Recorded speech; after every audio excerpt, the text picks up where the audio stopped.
گوشت تین حصوں میں تقسیم کرنا لازم ہے۔ قربانی کے گوشت کو تین حصوں میں یعنی اپنے علاوہ رشتہ داروں اور غریبوں میں تقسیم کرنا لازم ہے، یا سارا گوشت خود بھی رکھ سکتے ہیں؟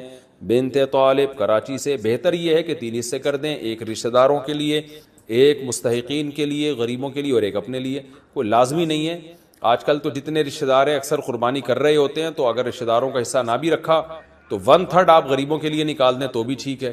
اور اگر کوئی خود غریب ہے اور بچوں کو گوشت پورے سال زیادہ مقدار میں کھانے میں نہیں ملتا، تو پھر اس کے لیے افضل یہ کہ پورا گوشت خود رکھے وہ، کیونکہ اپنے بچوں کا حق دوسروں سے بہرحال زیادہ ہے۔ بعض غریب گھرانے ہوتے ہیں پورے سال گوشت نہیں ملتا ان کو بچوں کو کھانے کے لیے، بچے خوش ہوتے ہیں ابو گائے لائے ہیں بکرا لائے ہیں، اب تو گوشت خوب دبا کے پھوڑیں گے ہم، تو ابا نے اٹھا کے صدقہ کر دیا، تو بچوں کا بڑا اس میں نقصان ہوتا ہے۔ تو شریعت یہ کہتی ہے کہ پہلے اپنے بچے بعد میں دوسروں کے بچے۔ تو اس لیے اگر کوئی غریب ہے اور خاندان بڑا ہے اس کا، تو اس کو چاہیے کہ وہ سارا گوشت خود ہی رکھ لے۔ اچھا بھائی، اب مسئلہ یہ ہے کہ گوشت کی تقسیم میں تول کے گوشت تقسیم ہے، خوب اچھی طرح سمجھ۔ گوشت سودی اموال میں سے ہے، لہذا گوشت کے جب 7 حصے ہوں گے تو تول کے ہوں گے، یہ خوب سمجھ لیں۔ لوگ کہتے ہیں ہم راضی ہیں، تو راضی ہونے کا مسئلہ نہیں ہے، یہ سودی اموال میں سے ہے۔ اب میں اس کی ڈیٹیل میں جاؤں گا تو یہ کلپ بہت زیادہ لمبا ہو جائے گا، تو اس لیے بس علماء کی بات پر اعتماد کر لیں۔ اس کو تول کے تقسیم کرنا واجب ہے۔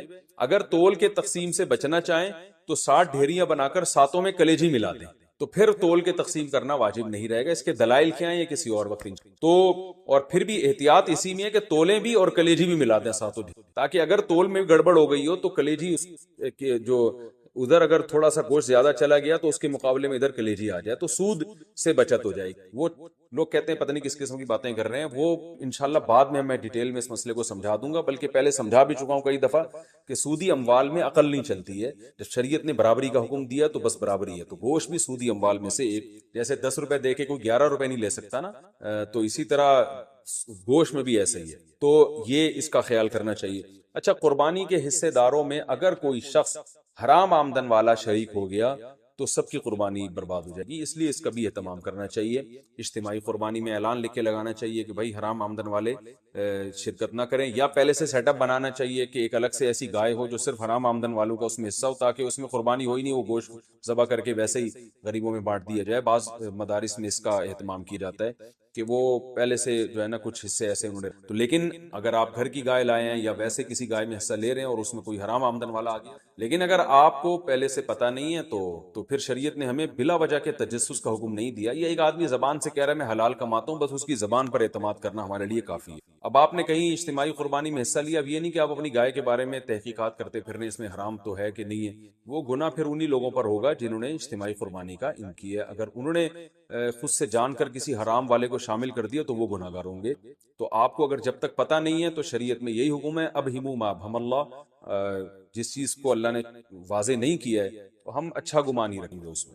اچھا، یہ قربانی کا گوشت غیر مسلموں کو دینا بالکل جائز ہے، اس میں کوئی حرج نہیں ہے، غیر مسلم کو بھی دے سکتے ہیں۔ گوشت جب آپ کے ہاں آئے تو آپ بہتر یہ ہے کہ اس کے 3 حصے کر دیں، ایک غریبوں کے لیے، ایک رشتہ داروں کے لیے اور ایک اپنے لیے۔ رشتہ داروں کا مطلب یہ ہوتا ہے کہ جو دعوتیں آپ کرتے ہیں وہ بھی رشتہ داروں ہی میں، اس لیے آج کل یہ بھی ٹھیک ہے کہ 1/3 صدقہ کر دیں، 2/3 گھر میں رکھ لیں، جس میں آپ دعوتیں بھی ہو رہی ہیں اس میں خود بھی کھا رہے ہیں۔ اور علماء نے بیان کیا بھائی جس کی اولاد زیادہ ہے، اہل و عیال زیادہ ہیں، اور تو وہ اگر پورا گوشت بھی گھر میں رکھ لے تو بھی ٹھیک ہے، اور اس لیے کہ اپنے اولاد کا، اپنے بچوں کا حق پہلے، کیونکہ وہ اگر دمبا بیچارے نے ذبح کیا اور وہ 1/3 صدقہ کر دے گا تو 8-10 بچے، تو پھر وہ میرا خیال ہے وہ غریب آدمی کے بچے، تو پھر تو پورے سال بیچاروں کو گوشت نہیں ملتا۔ تو ایسے غریب آدمی کے لیے حکم یہ ہے کہ وہ پھر پورا گوشت بھی رکھ لے، یہ زیادہ بہتر ہے اس کے لیے۔ اور 1/3 گوشت صدقہ کرنا یہ بھی مستحب عمل ہے، کوئی فرض واجب نہیں، لیکن بہرحال اس پہ عمل کرنا چاہیے، کیونکہ قرآن مجید میں اللہ تعالیٰ کا ارشاد ہے کہ اطعم القانع والمعتر، کہ خود بھی کھاؤ اور کلو منہا، خود بھی اس میں سے کھاؤ اور محتاجوں کو بھی اس میں سے کھلاؤ، خود بھی کھانا چاہیے، محتاجوں کو بھی کھلانا چاہیے۔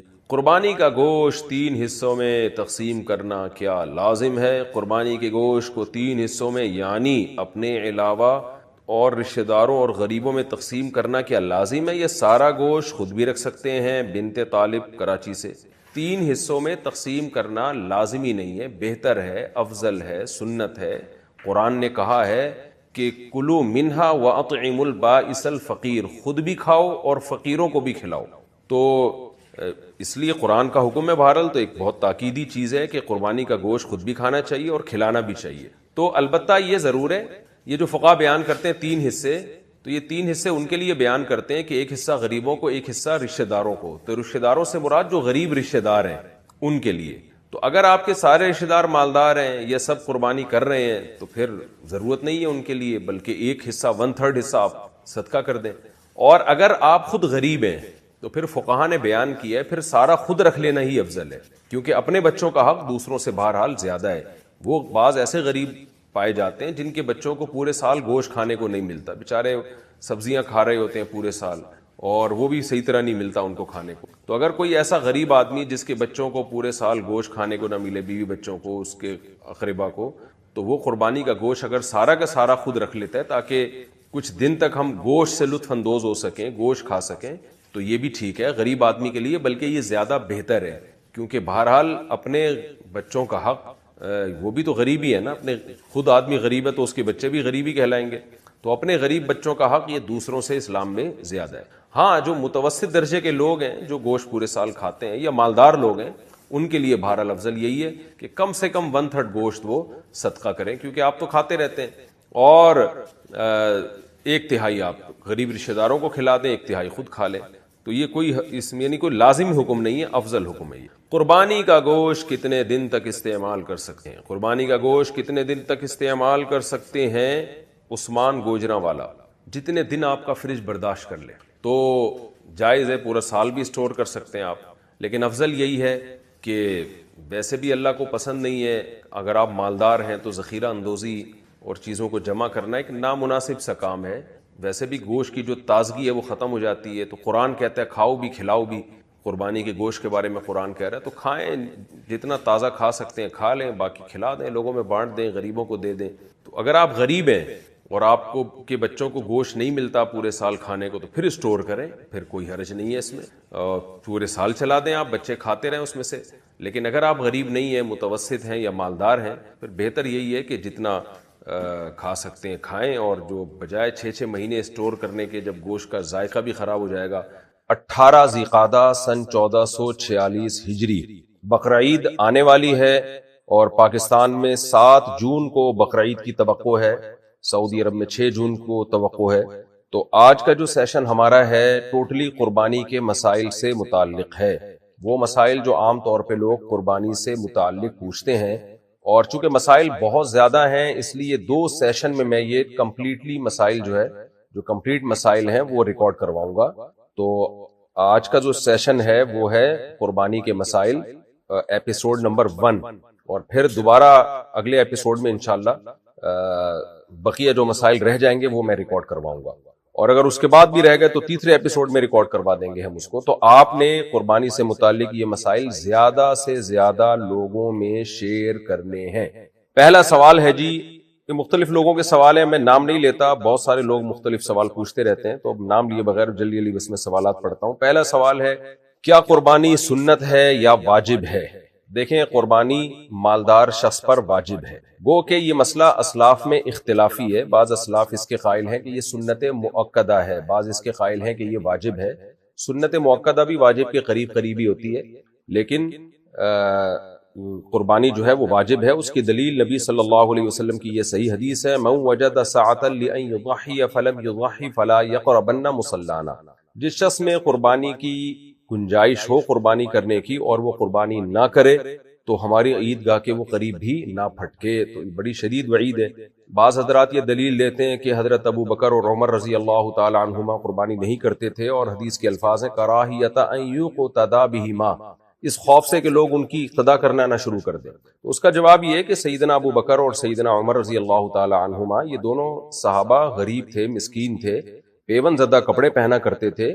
تو آپ نے قربانی اس لیے نہیں کی کہ اگر آپ قربانی کرتے تو لوگ سمجھتے کہ غریبوں پر بھی یہ لازم ہے، ورنہ اصولی طور پر دیکھا جائے کہ یہ کیسے ممکن ہے کہ ابو بکر و عمر نبی کی سنت کو چھوڑ دیں، اور چھوڑیں بھی اس لیے تاکہ ایسا نہ ہو ہم کریں تو لوگ قربانی کرنا شروع کر دیں گے. تو بالکل ایک عجیب سی بات ہو جائے گی. صحابہ تو نبی کے عمل کو زندہ کرتے تھے تاکہ لوگ اس کو کریں، تو ابو بکر عمر رضی اللہ عنہما نے اس لیے نہیں کی کہ آپ بہت مسکین تھے، صرف غریب نہیں تھے، بہت زیادہ مسکین تھے، تو اس لیے آپ اگر کرتے تو لوگ یہ سمجھتے کہ شاید سب پر واجب ہے یہ، تو غریب لوگ بھی قرضے لے لے کے اور مشکل میں پڑ کے پھر قربانی کرنا شروع کر دیتے، تو اس لیے ان دونوں نے نہیں کی۔ لیکن صحیح حدیث سے ہمیں معلوم یہی ہوتا ہے کہ نبی صلی اللہ علیہ وسلم نے فرمایا جس کے پاس قربانی کی گنجائش تھی اس نے نہیں کی، وہ ہماری عیدگاہ کے قریب نہ پھٹکے۔ وہ مسئلہ اختلافی ہے، اسلاف میں اختلاف تھا، لیکن دلیل کے لحاظ سے راجح بات یہی معلوم ہوتی ہے۔ دوسری بات، عبادات میں احتیاط کے پہلو کو ہمیشہ ترجیح دی جاتی ہے۔ دوسرا مسئلہ یہ ہے کہ کیا گھر کا سربراہ اگر قربانی کرے تو سب کی طرف سے ادا ہو جائے گی؟ یہ بھی مسئلہ اسلاف میں اختلافی رہا ہے۔ بعض اسلاف اس کے قائل ہیں کہ گھر کا سربراہ اگر کرتا ہے تو سب کی طرف سے قربانی ادا ہو جاتی ہے، لیکن اس بارے میں بھی اس حدیث کی بیس پر ہمارا موقف یہی ہے کہ جو بھی صاحب استطاعت ہے اس پر قربانی لازم ہوگی، اور دلیل یہی ہے من وجد السعۃ لأن یضحی فلم یضحی فلا یقربن مصلانا، جس کے پاس بھی گنجائش تھی قربانی کرنے کی اس نے قربانی نہیں کی، وہ ہماری عیدگاہ کے قریب نہ آئے۔ بہرحال اختلافی مسئلہ ہے، اس میں شدت جائز نہیں، کسی فریق پہ زیادہ ملامت یا طنز اور جو آج کل یوٹیوب پہ مناظر بازی کے چیلنج ہوتے ہیں یہ ٹھیک نہیں ہے۔ تو احتیاط بہرحال اسی میں ہے کہ جو بھی صاحب استطاعت ہے وہ قربانی کرے۔ دوسرا مسئلہ ہے قربانی لازم کس پر ہے؟ قربانی صاحب استطاعت پہ لازم ہے، صاحب نصاب پہ لازم ہے۔ صاحب نصاب کسے کہتے ہیں؟ 5 چیزیں: سونا، چاندی، مال تجارت۔ مال تجارت کہتے ہیں ہر وہ سامان جو آپ نے بیچنے کی نیت سے خریدا ہو اور اب تک بیچنے ہی کی نیت ہو۔ اور چوتھی چیز ہے یعنی سونا، چاندی، کیش، مال تجارت، اور 5ویں چیز ہے ضرورت سے زائد سامان۔ ضرورت سے زائد سامان اسے کہتے ہیں جو پورے سال استعمال میں نہ ہو، جیسے کوئی پلاٹ پڑا ہوا ہے آپ کے پاس، نہ کرائے پر ہے نہ آپ اس میں رہ رہے ہیں تو یہ بھی ضرورت سے زائد ہے۔ کوئی گھر آپ نے بنایا ہوا ہے، نہ کرائے پہ دیا ہوا ہے نہ اس میں آپ رہتے ہیں تو یہ بھی ضرورت سے زائد ہے۔ کوئی گاڑی آپ کے پاس ہے، پورے سال استعمال ہی نہیں ہوتی وہ بھی ضرورت سے زائد ہے۔ ڈنر سیٹ گھر میں پڑے ہوئے ہیں، شوکیس میں سجا کے رکھے ہیں، پورے سال استعمال ہی نہیں ہوئے تو وہ بھی ضرورت سے زائد ہے۔ تو ضرورت سے زائد سامان یا سونا یا چاندی یا کیش اماؤنٹ یا تجارتی مال اگر آپ کے پاس 52.5 تولہ چاندی کے برابر ہے، آج کی تاریخ میں 52.5 تولہ چاندی کی جو بھی قیمت ہے وہ آپ سرچ کر لیں، بلکہ بقرعید کے دن جو بھی 52.5 تولہ چاندی کی قیمت ہوگی وہ آپ سرچ کر لیے گا، تو 1.5-2 لاکھ روپے بنتی ہے میرا خیال ہے۔ تو جس کے پاس اتنا اماؤنٹ موجود ہو اس اماؤنٹ میں سے وہ قرضے بھی نکالے، مائنس کرے، اور جو ضروری خرچے ہیں جیسے گھر کا راشن آئے گا وہ ضروری ہے، گیس بجلی کا بل یہ ضروری ہے، تو یہ ضروری خرچے مائنس کر کے اگر کسی کے پاس 52.5 تولہ چاندی کے برابر رقم بنتی ہے تو اس پر قربانی لازم ہے، اور جس کے پاس یہ ضروری خرچے مائنس کر کے بھی 52.5 تولہ چاندی کے برابر رقم نہیں بن رہی ہے تو پھر اس پر قربانی لازم نہیں ہے۔ خواتین کے پاس عام طور پر چونکہ گولڈ ہوتا ہے اور کچھ نہ کچھ پیسے بھی ہوتے ہیں ان کے پاس، تو اور قرضہ نہیں ہے اگر، اور گھر کا راشن بھی خواتین نے نہیں ڈالنا ہوتا، وہ تو مردوں کی ذمہ داری ہے، تو گیس بجلی کا بل بھی مرد دے رہے ہوتے ہیں، تو اس لیے آج کے زمانے میں عام طور پہ خواتین پہ قربانی زیادہ لازم ہو رہی ہوتی ہے، مردوں پہ کم لازم ہو رہی ہوتی ہے، کیونکہ گولڈ ہوتا ہے خواتین کے پاس اور شریعت نے ان کے ذمہ کوئی خرچے ڈالے نہیں ہیں، مردوں کے ذمہ تو بہت سارے خرچے ہوتے ہیں، تو ایسی صورت میں خاتون پر بھی قربانی لازم ہوگی۔ ہاں، خاتون کی طرف سے ان کا شوہر قربانی کر سکتا ہے اجازت سے۔ شوہر نے اگر اپنی بیوی کی طرف سے قربانی کر دی، قربانی کرنے کے بعد بتایا کہ میں نے تمہاری طرف سے قربانی کر دی ہے، تو قربانی ادا نہیں ہوگی، پہلے وہ بتائے گا کہ میں آپ کی طرف سے قربانی کر رہا ہوں، وہ اجازت دے دے تو ٹھیک ہے۔ اجازت دینے کے لیے بس خاموش رہنا بھی کافی ہے، زبان سے کہہ دینا بھی کافی ہے، خاموش رہنا بھی کافی ہے۔ شوہر بیگم کو فون کر دے، بیگم تمہاری طرف سے میں قربانی کر رہا ہوں، تو اطلاع دے دے گا تو یہ اطلاع بھی کافی ہے۔ یہ تو ہو گیا جی مختصراً قربانی کے لازم ہونے کا مسئلہ۔ اب یہ بہت اہم سوال کیا جاتا ہے کہ کون سے عیب ایسے ہیں جن کی وجہ سے قربانی جائز نہیں ہوتی جانور کی؟ لوگ یہ سوال پوچھتے ہیں ٹوٹے ہوئے سینگ والے جانور کی قربانی کا کیا حکم ہے، یا وہ جانور جس کا سرے سے سینگ ہی نہیں ہے؟ تو دیکھیں، ٹوٹا ہوا سینگ ہو یا سرے سے سینگ ہو ہی نہیں، دونوں جانوروں کی قربانی جائز ہے۔ ہاں، اگر جانور کا سینگ اکھاڑ دیا اور جڑ سے اکھاڑ دیا جس کی وجہ سے اس کے دماغ پہ چوٹ لگی ہے تو پھر ایسے جانور کی قربانی جائز نہیں ہے۔ عام طور پر آج کل لوگ جانور کا سینگ جو ہے وہ گھس دیتے ہیں، تو اس جانور کی قربانی جائز ہے۔ لیکن یہ جو میں نے سنا ہے کہ جو جانور کا سینگ گھستے ہیں یا اس میں کچھ ایسا جلاتے ہیں اس کو، اس سے جانور کو تکلیف بہت ہوتی ہے، تو غیر ضروری تکلیف جانور کو دینا اس کا بہرحال گناہ ہوگا، لیکن بغیر سینگ والے کی قربانی جائز ہے۔ ہاں، سینگ ٹوٹ گیا لڑائی وڑائی کے دوران اور اکھڑ گیا جس سے دماغ کو زد پہنچی ہو تو پھر جائز نہیں۔ دوسرا کون سے عیب ہیں؟ اندھے جانور کی قربانی جائز نہیں ہے، اگر ایک آنکھ کی بینائی بالکل گئی ہوئی ہے اس کی قربانی بھی جائز نہیں۔ لنگڑے جانور کی قربانی، بعض دفعہ آپ جانور خریدتے ہیں جانور لنگڑا ہوتا ہے، تو اگر اتنا لنگڑا ہے کہ وہ پاؤں زمین پہ ٹکا ہی نہیں پا رہا تو اس کی قربانی جائز نہیں، اور اتنا اگر لنگڑا ہے کہ وہ پاؤں کم از کم اس کو چلانے کے قابل بنا رہا ہے، زمین پہ ٹکا لیتا ہے اور چل لیتا ہے کچھ نہ کچھ، تو اس جانور کی قربانی جائز ہے۔ کان یا دم کٹے ہوئے جانور کی قربانی، اس میں مختلف اقوال ہیں۔ بعض فقہا نے یہ لکھا ہے کہ 1/3 اگر دم کٹی ہوئی ہے، 1/3 کان کٹا ہوا ہے تو قربانی جائز نہیں ہے۔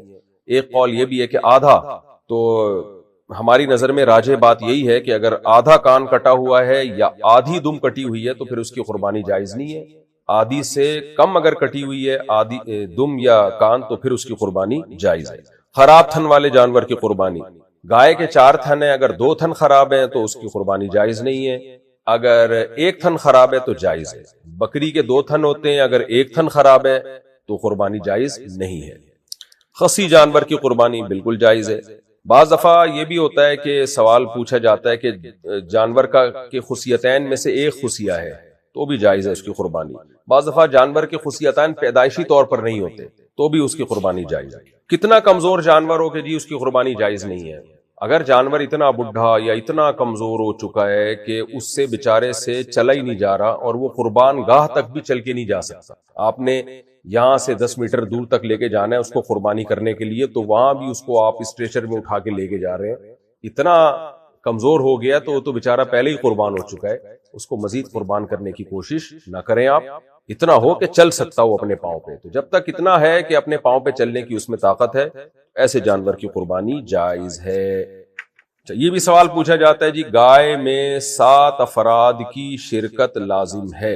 اچھا، اس سے پہلے ایک اہم سوال کہ معذور جانور کی قربانی تو جائز نہیں ہے، جیسے ہم نے بتایا ٹانگ ٹوٹی ہوئی ہے اتنی کہ زمین پہ ٹکا ہی نہیں سکتا وہ، بعض دفعہ جانور کو گراتے ہوئے قربانی کرتے ہوئے وہ معذور ہو جاتا ہے، تو خوب سمجھ لیں اگر قربانی کے لیے جانور کو گراتے ہوئے اس میں کوئی عیب پیدا ہو گیا تو اس عیب سے کچھ نہیں ہوتا، ایسے جانور کی قربانی جائز ہے۔ بعض دفعہ اتنے موٹے تازے بیل ہوتے ہیں کہ آپ جب ان کو گرا رہے ہوتے ہو تو 2-4 بندے وہ پہلے گرا چکا ہوتا ہے، اور پھر اس کو گراتے ہوئے اس بیل کی ٹانگ ٹوٹ گئی یا آنکھوں کی بینائی چلی گئی، تو چونکہ وہ قربانی کے دوران ہی کا ایک پروسیس ہے، قربانی کے دوران کا ہی ایک عمل ہے، تو اس سے کوئی فرق نہیں پڑتا، ایسے جانور کی قربانی بھی جائز ہے۔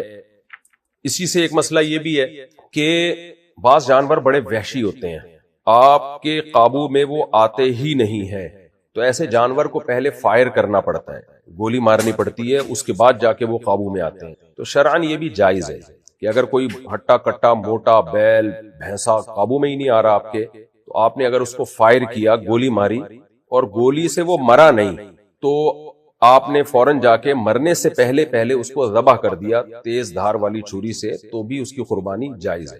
البتہ آپ نے اس کے گولی ماری اور گولی سے وہ مر گیا، آپ کے ذبح کرنے سے پہلے وہ مر گیا، تو پھر اب اس کی یعنی وہ قربانی آپ کی نہیں ہوئی ہے، اور وہ گوشت بھی آپ کے لیے حلال نہیں ہے، وہ مردار کے حکم میں ہے، کیونکہ قرآن مجید نے الموقوذہ، وہ جانور جس کو پتھر سے مارا جائے، اس جانور کو حرام شمار کیا، تو گولی بھی پتھر ہی کی طرح ہوتی ہے، فرق صرف یہ ہے کہ ایک پتھر وہ ہوتا ہے جو آپ ہاتھ سے پھینکتے ہو، ایک پتھر وہ ہوتا ہے جس کے لیے آپ ایک مشین استعمال کرتے ہیں تاکہ اس کی اسپیڈ بڑھ جائے۔ البتہ گولی اگر دھار والی ہے، یعنی آگے اس کے تیز باریک نوک ہے، جیسے تیر میں ہوتی ہے نوک، تو پھر دھار والی کوئی بھی چیز سے جب آپ جانور کا شکار کریں گے تو پھر شریعت نے ہمیں یہ آسانی دی ہے کہ اگر آپ نے وہ شکار بسم اللہ اللہ اکبر پڑھ کے آپ نے گولی چلائی، جس گولی کی آگے تیز نوک ہو، صرف نوک کافی نہیں ہے، گول نوکیں ہوتی ہیں بندوقوں کی، وہ اس سے کوئی فرق نہیں پڑتا، تیز دھار والی نوک ہو، یا تیر آپ نے مارا جانور پر اور وہ جانور گر گیا، آپ کے پہنچنے سے پہلے وہ مر گیا، تو بھی حلال ہے، لیکن یہ جب ہے جب دھار ہو آگے گولی کی یا تیر کی، تو پھر اگر آپ کے پہنچنے سے پہلے جانور ہلاک ہو گیا تو حلال ہے۔ ہاں، آپ پہنچے اور اس وقت زندہ تھا تو پھر آپ پر لازم ہے کہ اس کو ذبح کر دیں۔ اب آپ نے جانور پر تیر چلایا یا دھار والی گولی جس کے آگے تیز نوک ہوتی ہے، بسم اللہ اللہ اکبر پڑھ کے آپ نے اس بھینسے پہ فائر کیا، آپ قریب گئے تو اس میں جان تھی، لیکن آپ نے کہا چونکہ میں نے تیز دھار والی گولی سے یا تیر سے میں نے اس کو مارا ہے تو جان تو ہے اس میں، لیکن اب میں ذبح نہیں کرتا، تو اب وہ حرام ہو گیا، کیونکہ آپ پر لازم تھا کہ آپ فوراً اس جانور کو ذبح کر لیتے۔ تو خلاصہ کیا نکلا کہ عام گولی جو ہوتی ہے کلاشنکوف کی یا پسٹل کی، اس میں دھار نہیں ہوتی. اس سے اگر اپنے جانور کو شکار کیا قابو میں لانے کے لیے تو ذبح کرنا بہرحال ضروری ہے، مرنے سے پہلے پہلے اس کو ذبح کرنا پڑے گا. اور اگر دھار والی گولی جس کی آگے تیز باریک نوک ہوتی ہے یا تیر مارا آپ نے، تو اس میں اگر آپ جانور کے قریب پہنچ گئے، آپ نے غفلت نہیں کی، جیسے ہی جانور گرا آپ پہنچے اور موت سے پہلے پہلے ذبح کر دیا تو بہرحال حلال ہے. لیکن آپ کے ذبح کرنے سے پہلے پہلے وہ مر گیا تو بھی حلال ہے. لیکن اگر آپ نے غفلت کی، آپ نہیں گئے وہاں پہ اور اسے تڑپ کے مرنے دے دیا اپنی موت، پھر وہ حلال نہیں ہے. اور ایسا کر لینا چاہیے. آج کل بعض بیل اتنے تگڑے ہوتے ہیں، پورے محلے کو انہوں نے عذاب میں ڈالا ہوا ہوتا ہے، خود ذبح ہونے سے پہلے پہلے وہ 2-4 بندوں کو ذبح کر چکے ہوتے ہیں. تو ایسے موقع پہ شریعت کی گنجائش سے فائدہ اٹھانا چاہیے، بجائے اس کہ لوگوں کی جانوں کو رسک میں ڈالا جائے. تو کسی فائر وغیرہ سے ایسے خطرناک قسم کے جانوروں کو شوٹ کر دینا تاکہ وہ قابو میں آ جائیں، کچھ تھوڑا سا خون نکل جائے تاکہ وہ زمین پہ گر جائیں، تو اس میں کوئی حرج ہے نہیں، کر لینا چاہیے ایسا اگر مجبوری ہو. اچھا، ایک اہم سوال یہ بھی پوچھا جاتا ہے جی کہ کن جانوروں کی قربانی جائز ہے؟ کیا بھینسے کی قربانی بھی جائز ہے؟ اس کی کیا دلیل ہے؟ طرح یاک ایک چترال میں جنگلی بھینسا، یہ بھینسا کہلاتا ہے، جنگلی کا تو میں نہیں کہہ سکتا، جنگلی بھی ہوتے ہیں وہ، گھریلو بھی ہوتے ہیں، تو کیا اس کی قربانی بھی جائز ہے؟ تو خوب سمجھ لیں، ہمیں 4 جانوروں کی قربانی کا حکم دیا گیا ہے. بیل جس میں گائے بھی آتی ہے یعنی نر مادہ، دمبا بھیڑ یہ بھی اسی میں آتے ہیں، بکرا بکری اور اونٹ. تو بھیڑ میں بھیڑ دمبا یہ سب چیزیں اس میں آتی ہیں، چکی والا ہو چاہے چکی والا نہ ہو. بھینس کا حدیث میں تذکرہ نہیں ملتا، اس لیے آج کل بعض علماء نے یہ کہنا شروع کیا کہ بھینس کی قربانی جائز نہیں ہے، لیکن ماضی میں ہمیں اس کے جائز ہونے پر اجماع ملتا ہے. اب وہ اجماع یعنی کیوں امت کا اجماع ہوا تھا کہ بھینس کی قربانی جائز ہے؟ اس کی وجہ یہ ہے کہ یہ جو 4 جانور جن کی قربانی کا شریعت نے ہمیں حکم دیا ہے، ان میں قدر مشترک کیا چیز ہے، کامن چیز کیا ہے؟ ایک تو یہ کہ یہ چوپائے ہیں، نمبر 2 یہ پالتو ہوتے ہیں، گھریلو ہوتے ہیں. تو اس لیے حضرات فقہائے کرام کا اس پر ماضی میں اجماع ہو چکا ہے کہ بھینس بھی گائے کے حکم میں ہے، میڈیکلی نہیں ہے، شرعی لحاظ سے گائے کے حکم میں ہے وہ. تو بھینس کو گائے پر قیاس نہیں کیا گیا ہے، بلکہ بھینس کو قربانی کے معاملے میں لاحق کیا گیا ہے گائے کے ساتھ، یعنی گائے کی جنس میں شامل کیا گیا ہے، کیونکہ وہ بھی چوپایا ہے. بیسک منافع اس کے بھی وہی ہیں جو گائے کے ہوتے ہیں، بنیادی منافع، اور ہے بھی پالتو، یعنی جنگلی نہیں ہوتی ہے، گھریلو ہوتی ہے. اسی وجہ سے جنگلی بھینسے کی قربانی جائز نہیں. اور اسی سے یاک کا حکم بھی آپ کے سامنے آ گیا. یاک جو ہے اگر پالتو ہے، گھریلو ہے، تو اس کی قربانی جائز ہے. اگر وہ گھریلو پالتو نہیں ہے بلکہ وہ جنگلی ہے، وحشی ہے، تو پھر اس کی قربانی جائز نہیں ہے. تو خلاصہ یہ نکلا کہ بھینس کی قربانی اس کے جائز ہونے پر بھی اجماع رہا ہے. تو بھینسا بھی آپ قربان کر سکتے ہیں، بھینس بھی کر سکتے ہیں، اور یاک بھی کر سکتے ہیں اگر وہ پالتو ہے، اور بکرا بکری وغیرہ تو سب کو معلوم ہی ہے. تو ان جانوروں کی قربانی بھی جائز ہے. البتہ ہرن کی قربانی، شتر مرغ کی قربانی یہ جائز نہیں ہے، کیونکہ یہ جنگلی جانور ہیں، اور شتر مرغ تو چوپایوں میں اس کا شمار ہوتا بھی نہیں ہے.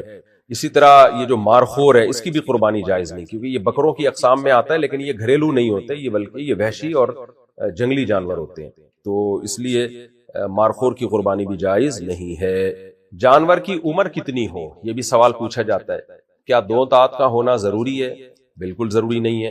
گائے اور بیل میں 2 سال کا ہونا ضروری ہے. یعنی آپ بقرعید کے پہلے دن اگر کوئی گائے یا بیل ذبح کر رہے ہیں تو یہ ضروری ہے کہ وہ پچھلی سے پچھلی بقرعید میں اس وقت سے پہلے پیدا ہو چکا ہو جس وقت آپ قربانی کر رہے ہیں. یعنی اسلامی لحاظ سے 2 سال کا ہونا ضروری ہے، انگریزی لحاظ سے نہیں.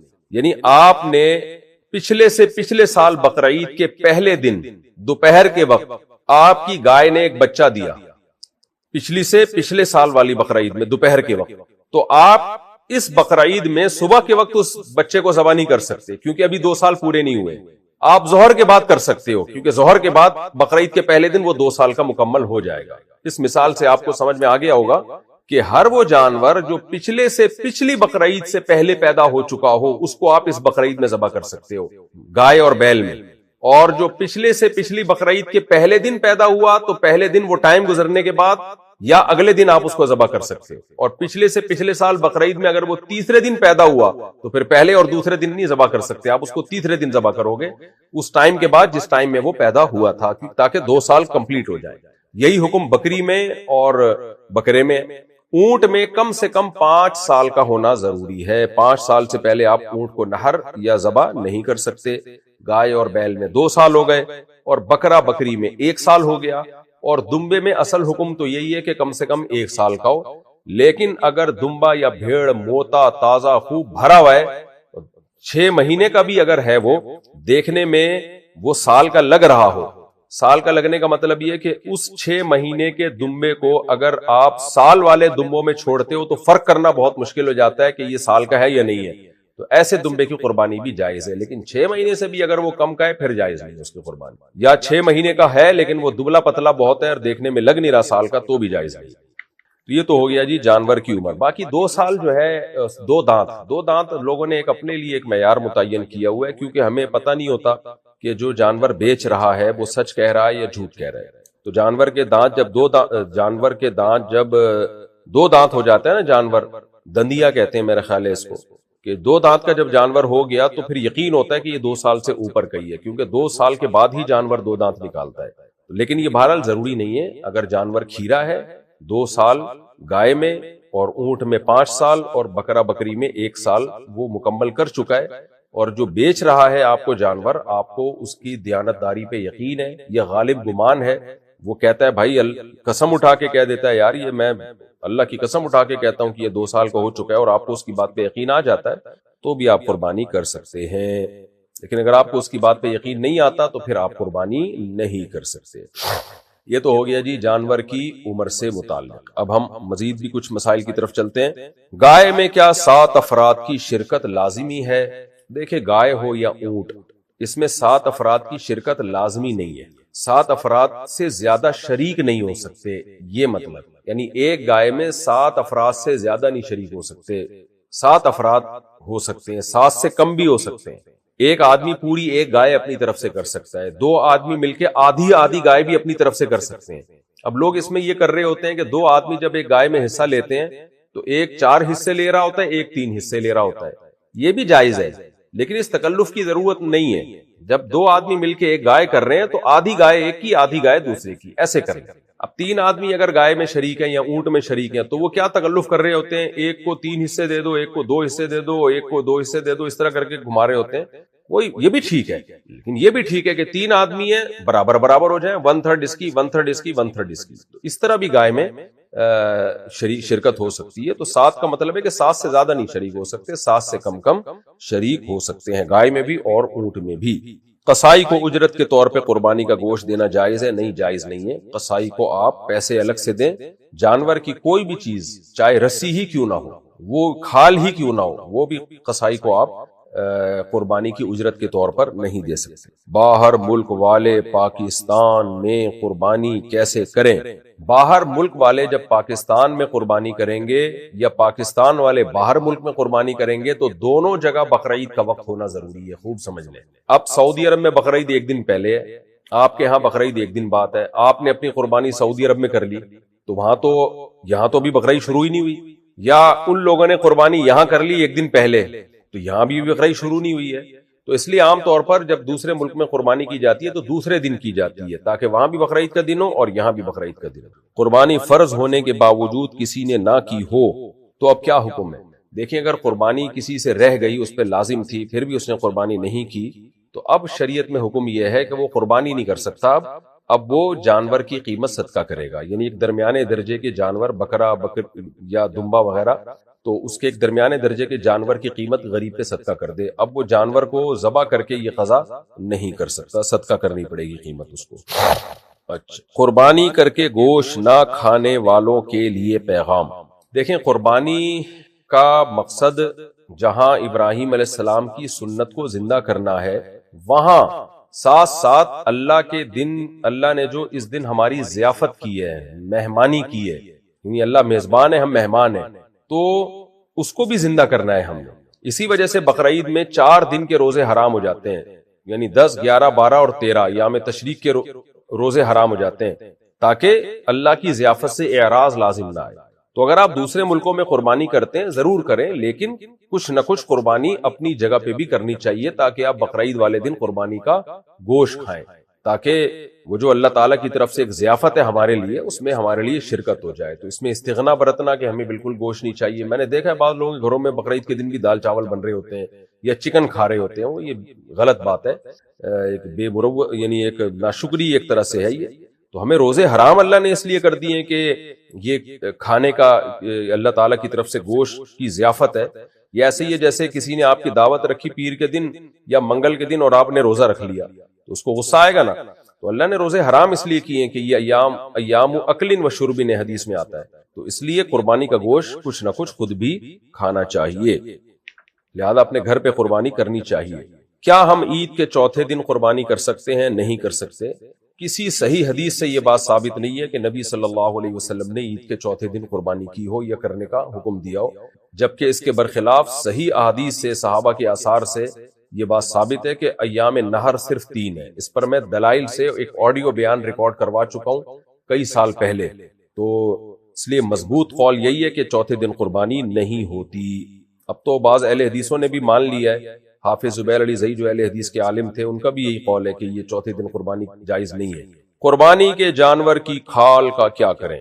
قربانی کے جانور کی کھال یا تو بیچ کے اس کی قیمت صدقہ کر دی جائے، یا کھال کو ایز اٹ از استعمال کر لیا جائے، وہ جائز ہے۔ جیسے قربانی کا گوشت آپ بیچ کے پیسے کھا نہیں سکتے، قربانی کا گوشت بیچا تو پیسے صدقہ کرنے پڑیں گے، تو کھا سکتے ہیں آپ، تو ایسے ہی کھال کا آپ استعمال کر سکتے ہیں۔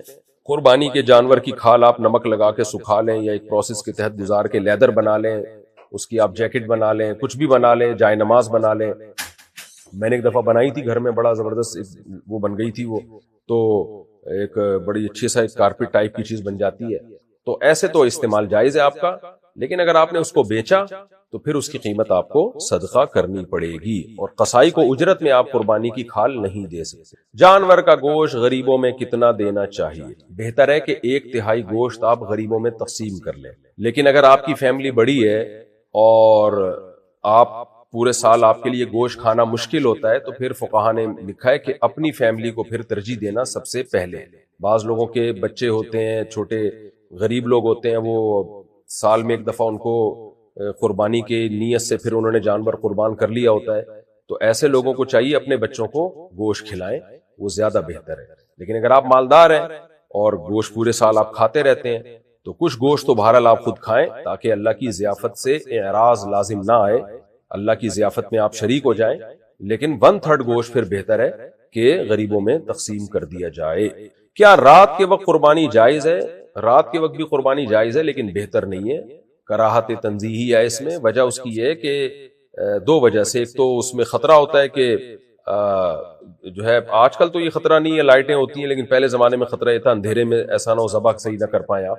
لیکن ایک دوسری بات تو آج بھی ہے، وہ یہ کہ قربانی شعائر اسلام میں سے ہے، اور اسلام میں جتنے بھی شعائر ہیں وہ دن کی روشنی میں ہوتے ہیں۔ آپ حج دیکھ لیں، یعنی جو وقوف عرفہ ہے، جمعے کی نماز ہے، عید کی نمازیں ہیں، سب شاعر اسلام میں سے ہیں نا۔ تو ایسے ہی بقرعید کی قربانی بھی، تبھی بقرعید کے دن نبی صلی اللہ علیہ وسلم عید کی نماز جلدی پڑھا کرتے تھے، تاکہ ہم جلدی جو ہے نا اول وقت میں ہی ہم قربانی کر لیں دن کی روشنی میں۔ تو شاعر اسلام دن کے وقت ہی زندہ کیے جاتے ہیں، تو اس لیے افضل بہرحال یہی ہے کہ قربانی دن میں کی جائے۔ اگر آپ نے اگلے دن قربانی کرنی ہے تو بھی دن میں کر لیں آپ، تیسرے دن قربانی کرنی ہے تو بھی دن کی روشنی میں کریں آپ۔ قربانی کے جانور کا گوشت 7 حصوں میں کیسے تقسیم کریں؟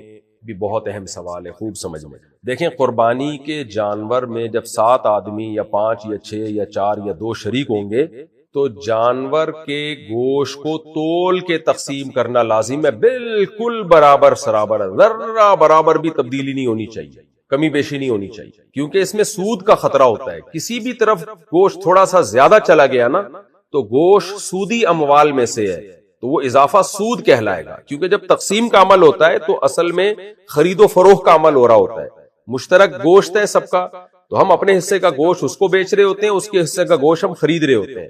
تو گوشت ربوی اموال میں سے، سودی اموال میں سے، اس میں برابری ضروری ہے۔ تو اب لوگوں کو ہم سمجھاتے ہیں یہ بات، لوگ کہتے ہیں بھائی ہم راضی ہیں، تھوڑا سا گوشت اس کے پاس زیادہ چلا گیا، تھوڑا ادھر زیادہ چلا گیا، ہم جب خوش ہیں تو کیا جا رہا ہے؟ بھائی سودی اموال میں آپ خوشی رضا کا مسئلہ نہیں ہے، آپ خوش بھی ہو تو بھی جائز نہیں ہے۔ تو اس لیے قربانی کے جانور کے گوشت کے جب 7 حصے کریں، بالکل ایگزیکٹ تول کے برابر سرابر، اور اگر اس ٹینشن سے آپ بچنا چاہتے ہیں تو اس کے لیے ایک ہیلا ہے، تدبیر ہے.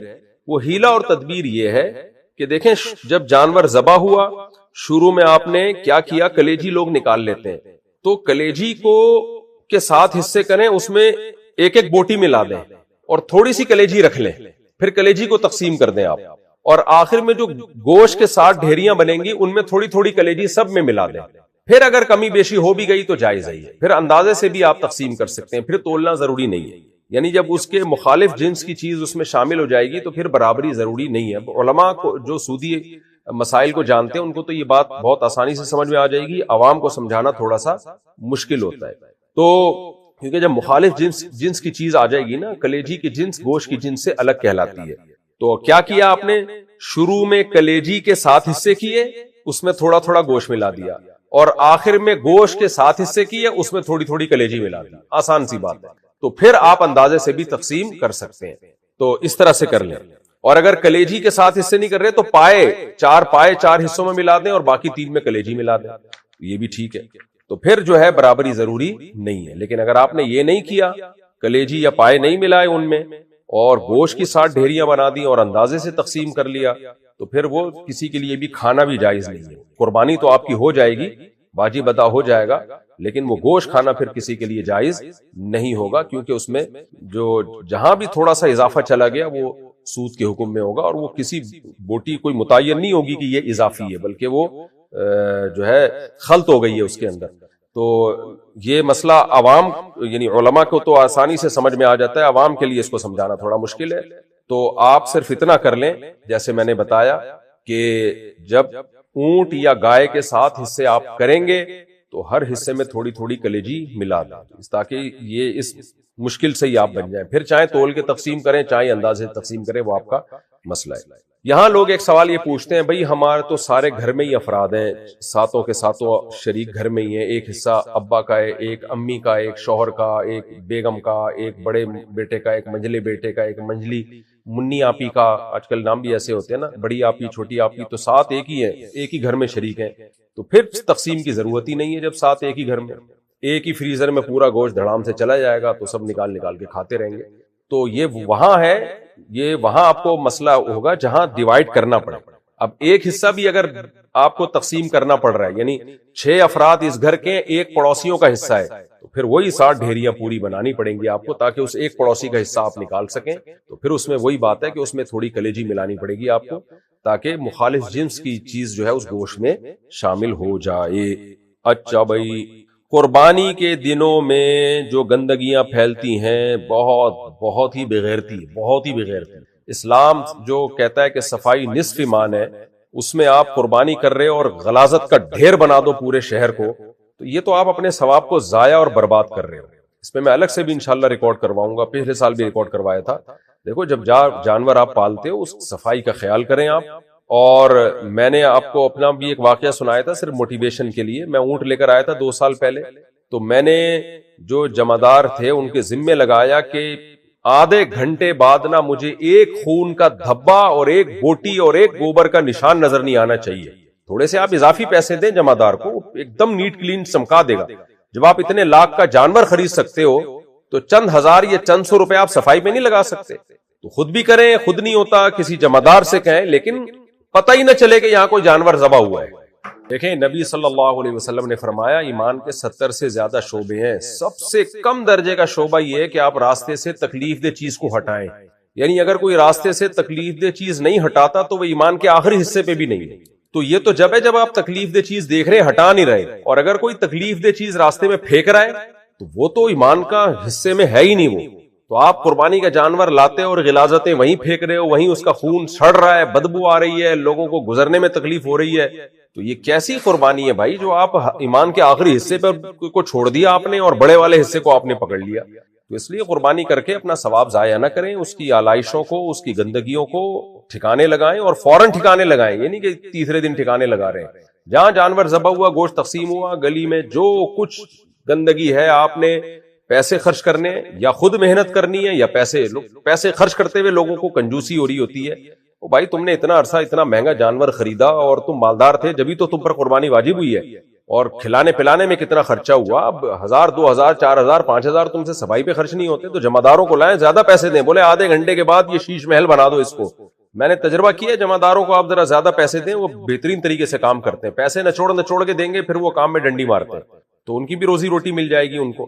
تو اس طرح سے خود سب نے اپنی گلیوں کو, محلوں کو صاف رکھنا ہے, اور ایسا نہیں کرنا کہ اپنے قربانی کے ثواب کو آپ نے لوگوں کو تکلیف پہنچا کے ضائع کرنا ہے, ایسا نہیں کرنا. حرام آمدن والے کو گائے کے حصے میں شامل کرنا, جس کے بارے میں پہلے سے پتا ہو کہ اس کی ٹوٹل آمدن حرام ہے. ٹوٹلی اس لیے کہہ رہا ہوں کہ بعض لوگ مکس کما رہے ہوتے ہیں, حلال بھی حرام بھی, تو اس میں تو دیکھا جائے گا اگر زیادہ حلال ہے تو پھر حلال ہی ہم یہی سمجھیں گے ہمیں حلال سے دے رہا ہے, زیادہ حرام ہے تو ہم یہ سمجھیں گے ہمیں حرام سے دے رہا ہے. تو لیکن اگر پتہ نہیں ہے تو پھر جائز سمجھا جائے گا, کیونکہ ہمیں بدگمانی کی اجازت نہیں ہے. لیکن اگر آپ کو پتہ چل گیا بھائی اس آدمی کی جو سورس آف انکم ہے وہ زیادہ تر یہ حرام ہی کماتا ہے, اوپر کی آمدن اس کی زیادہ ہے, تو پھر آپ اس سے یہ کہیں گے بھائی آپ اپنے حلال پیسوں سے قربانی کرو. اگر اس نے حلال الگ سے نکال کے رکھے ہوئے وہ لا کے دیتا ہے تو آپ اس کی بات پہ یقین کر لیں. دلوں کے حالات ہم نہیں جانتے, لیکن جب تک وہ ایسی صراحت نہیں کرتا تو پھر آپ کے لیے اسے قربانی میں شریک بنانا جائز نہیں ہے. سودی بینک میں اگر سود سے متعلق کسی ڈپارٹمنٹ میں کوئی جاب کرتا ہے یا انشورنس کمپنی میں جاب کرتا ہے, اسی یعنی براہ راست جس کا انشورنس کمپنی کے معاملات سے تعلق ہو, کیونکہ انشورنس کمپنی میں تو ڈاکٹرز بھی ہوتے ہیں جو انہوں نے ہائر کیے ہوئے ہوتے ہیں, ان کی آمدن حلال ہے. میں بات کر رہا ہوں جو انشورنس کمپنی کا جو ایک ڈھانچہ ہے, اسٹرکچر ہے, جس کے بغیر کمپنی چل نہیں سکتی, ایسے کسی شعبے میں جب کوئی ہوگا تو اس کی آمدن بھی حرام ہے. سودی بینک میں کوئی مینیجر ہے یا اسی طرح کوئی سودی معاملات لکھتا پڑھتا ہے, لکھنے پڑھنے کا کام ہے یا اکاؤنٹ کھولنے کا کام ہے لوگوں کو موٹیویٹ کر کے, تو ایسی شخص کی آمدن حرام ہے. یا شراب کا بزنس ہے کسی کا, تو حرام آمدن والے کو اگر آپ نے قربانی کے حصے میں شریک کر لیا تو کسی کی بھی قربانی نہیں ہوگی, اور وہ گوشت بھی سب کے لیے حرام ہو جائے گا, گوشت کھانا بھی جائز نہیں ہوگا. تو اس لیے اس میں احتیاط کرنا ضروری ہے. باقی اگر کسی کو پتہ نہیں ہے تو پھر تفتیش کرنے کی بہت زیادہ اس میں ضرورت نہیں ہے. کسی نے اپنے منہ سے کہہ دیا کہ بھئی میں حلال کماتا ہوں, میں یہ ان شعبے سے میرا تعلق نہیں ہے, یا میں سودی بینک میں جاب تو کرتا ہوں لیکن میں نے قربانی کے لیے الگ پیسے رکھے ہوئے ہیں, تو بس اس کی زبان پر اعتماد کر لینا کافی ہے, زیادہ ڈیپ میں گہرائی میں جانے کی ضرورت نہیں ہے. اونٹ کی قربانی میں 7 حصے ہیں یا 10 حصے؟ اونٹ کی قربانی میں 7 حصے ہیں, جو 10 والی حدیث ہے وہ مال غنیمت سے اس کا تعلق ہے. شرک کرنے والے کے ساتھ قربانی کرنے والوں کی قربانی کا کیا حکم ہے؟ کسی کا عقیدہ 2 ٹوک شرکیہ ہو, بالکل واضح, نبی صلی اللہ علیہ وسلم کو بغیر کسی تعویل کے وہ مشکل کشا حاجت روا مانتا ہو کوئی شخص, آپ صلی اللہ علیہ وسلم کو کلی علم غیب کا قائل مانتا ہو, یعنی اس کا قائل ہو کہ نبی صلی اللہ علیہ وسلم کلی طور پر عالم الغیب تھے, ما کانا وما یکونو کا علم تھا آپ کو, کوئی چیز آپ کے علم سے مخفی نہیں تھی, تو یہ تو کلی علم غیب ہو گیا. یا آپ صلی اللہ علیہ وسلم کو اللہ نے اتنے اختیارات دے رکھے ہیں کہ جب چاہیں جہاں سے چاہیں نبی صلی اللہ علیہ وسلم ہماری مدد کر سکتے ہیں, یا فلاں بزرگ ہماری مدد کر سکتے ہیں, یا کوئی ختم نبوت کے عقیدے کا منکر ہے جیسے قادیانی ہے, تو ایسے کفریہ عقیدہ کسی کا واضح طور پر اگر ہوگا تو پھر اس کی قربانی کو, اس کے کا اگر آپ نے حصہ اپنے جانور میں ڈال دیا تو اس کی قربانی بھی, کسی کی بھی قربانی پھر نہیں ہوگی, سب کی قربانی غلط ہو جائے گی, ناجائز ہو جائے گی. اور ذبح کرنے والے کے لیے بھی ضروری ہے, خوب سمجھ لیں, قربانی کا جانور ہو یا عام جانور ہو, کسی مشرک نے اگر ذبح کیا جو 2 ٹوک اور صاف لفظوں میں نبی کو عالم الغیب مشکل کشا مانتا ہو, جس کی میں نے تفسیر ابھی بیان کی ہے, تو ایسے شخص نے اگر جانور بھی ذبح کر دیا تو بھی وہ جانور حرام ہو جائے گا, تو اس کا گوشت بھی کسی کے لیے حلال نہیں ہے. ہاں, بدعتی ہونے سے فرق نہیں پڑتا, یعنی بدعتی اگر کوئی ہے تو عقیدہ اس کا شرکیہ نہیں ہے, تو پھر اس کا اگر گائے میں حصہ ہے تو قربانی ہو جائے گی, اور اگر اس نے ذبح کر دیا تو بھی قربانی ہو جائے گی. لیکن مشرک یا ختم نبوت کا کوئی منکر ہے, یا اسلام کے کسی بنیادی عقیدے کا کوئی منکر ہے, تو اس سے اگر کسی نے ذبح کروا لیا تو بھی جانور حرام, اور اس کو قربانی کے حصے میں شریک کر لیا تو بھی قربانی برباد ہو جائے گی سب کی. اور میں نے جیسے بتایا کہ جانور ذبح کرنے والے کا توحید پرست ہونا ضروری ہے. البتہ عیسائی یہودی کو اللہ نے اس سے مستثنیٰ کیا ہے, تو ایک تو ان کا ذبیحہ بھی حلال ہے ہمارے لیے. ہاں, یہ ضرور ہے کہ جو ذبح کرنے والا اگر مسلم ہے اور وہ بسم اللہ اللہ اکبر نہیں پڑھتا یا اللہ کا نام نہیں لیتا تو بھی جانور حرام ہو جاتا ہے. کیونکہ ہم نے دیکھا ہے بعض دفعہ قصائی جانور ذبح کر رہے ہوتے ہیں, منہ میں ان کے گٹکے ہوتے ہیں, ان کو گٹکا نکالتے ہوئے تکلیف ہو رہی ہوتی ہے, تو وہ تکبیر کہہ نہیں رہے ہوتے. اگر بھول گیا نا کوئی بسم اللہ اللہ اکبر کہنا کوئی شخص بھول گیا تو وہ جانور حلال ہے. حدیث میں آتا ہے ہر مسلمان کے دل میں اللہ کا نام موجود ہے آلریڈی. اگر بھولے سے کسی سے اللہ کا نام چھوٹ گیا، کیونکہ وہ ایسا وقت ہوتا ہے جانور ہل رہا ہوتا ہے، آپ دفعہ آپ کو اس کی فکر ہوتی ہے بھاگ نہ جائے، تو آپ ذبح کرنے میں ٹائم لگا دیتے ہو، بسم اللہ اللہ اکبر پڑھنا بھول جاتے ہو، تو بھولے سے چھوٹ گیا حلال ہے جانور. لیکن جان کر چھوڑ دیا گٹکے کی وجہ سے، لوگ یاد دلا رہے ہوتے ہیں بعض دفعہ قصائی کو، پھر بھی وہ نہیں بول رہا ہوتا، منہ سے پھوٹ ہی نہیں رہا ہوتا،